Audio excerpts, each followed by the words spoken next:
Les impôts, les taxes, les droits d'enregistrement sur le patrimoine des Français ont explosé au fil des années, passant de 31 milliards d'euros en 1997, ils représentaient alors 2,4% du PIB, à 86 milliards 20 ans plus tard, soit l'équivalent de 3,8% de la richesse créée.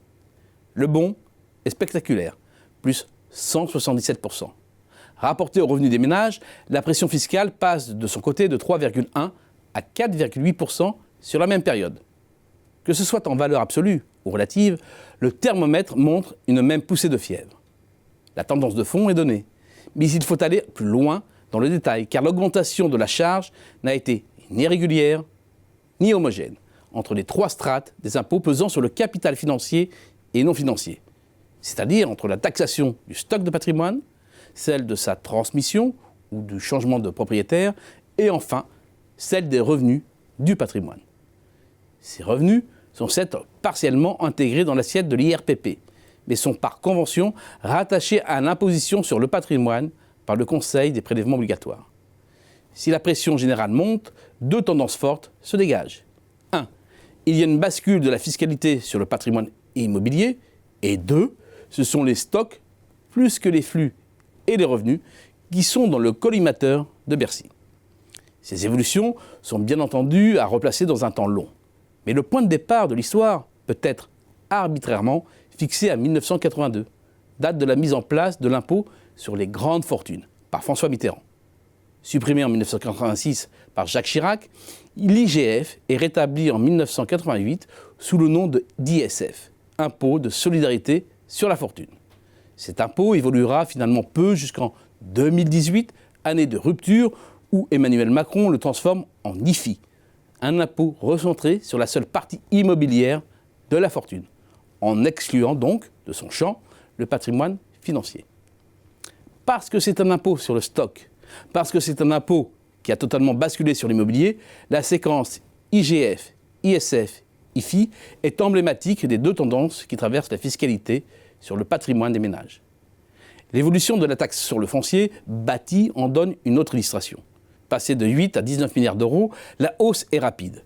Plus de 153% en 20 ans, soit une moyenne de 4,8% l'an, nettement supérieure au rythme général de la hausse des prélèvements obligatoires, 3,1% par an. Quant à l'inflation générale, elle a augmenté sur une base annuelle de 1,3%.